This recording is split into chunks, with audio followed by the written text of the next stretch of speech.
Bon, on a bien démarré. Tenez le coup. Après des petites erreurs. 2 buts en première mi-temps. Bon, Claudia qui revient un petit peu à réduire le score avant la pause. Donc, puis à la fin, une défaite. Donc, comment as-tu vu le match? Bah, déjà, on a fait vraiment un faux pas parce que c'était un match qu'il ne fallait pas du tout perdre. Et l'équipe adverse a mieux commencé le match que nous, sincèrement. On était tout le temps en retard sur les actions, dans les intentions défensivement. Et ça manquait vraiment pas mal de choses. L'intensité, l'agressivité. On a senti sur le banc, on sentait tout de suite comme quoi elles avaient plus envie que nous. Et ça a provoqué les buts. Voilà, ça a été sur ces détails. Après, en premier mi-temps, ça a été équilibré. Elles ont été vraiment efficaces.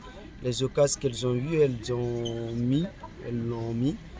Donc on part en mi-temps 2-1 quand même. On revient plus ou moins. Il y avait de l'espoir.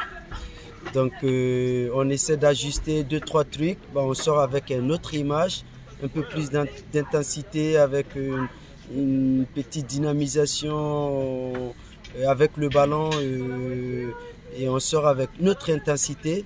On essaie d'équilibrer, on a plus le ballon et tu prends le troisième but sur transition, ça te tue un peu le moral. Ouais. En fait, sur les buts, on a vu une chose, c'est que c'est sur des pertes de balles. Oui. Sur des pertes de balles et voilà. Donc sur le troisième but, un but là, bon. Julie apprécie une mauvaise trajectoire du ballon. Le ballon lui glisse entre les doigts. Écoutez, le deuxième but, vraiment, c'est des erreurs individuelles qui peuvent arriver à tout moment. Mais en tout cas, le problème, c'est les deux buts. Le premier et le troisième. Donc surtout le premier est sur une erreur, mais encore une fois, c'est des erreurs qui arrivent, qu'il faut vraiment qu'on a essayé de travailler durant toute la semaine pour éviter ces erreurs.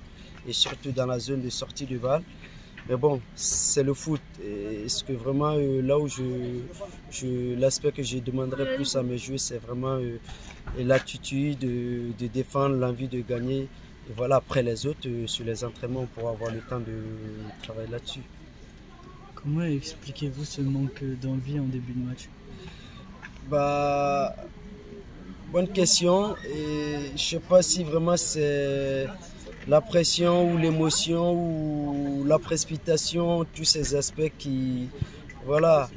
où on est encore dans le pensée, ou essayer de se réserver, ne pas perdre le match au lieu de prendre le risque de vouloir vraiment jouer, s'imposer sur l'adversaire. Et voilà, en tout cas c'est vraiment dommage pour nous de perdre ces 3 points en tout cas. Et ça nous vraiment pousse en arrière. Quelles conséquences cette défaite a sur la suite? Les conséquences vont être que tu te compliques encore la situation, allonger encore la route, tu te détaches un peu des 3 premiers. Et vraiment, c'est le plus grand conséquence. Tu commences à te trop détacher. 4 points. C'est pas énorme, mais c'est beaucoup. C'est beaucoup.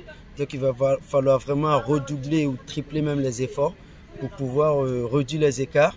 Et après, il y a les phases retour. Il y a carrément le phase retour plus le 12e match contre Lyon, qui est un gros match évidemment.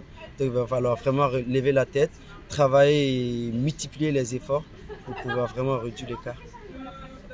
Merci.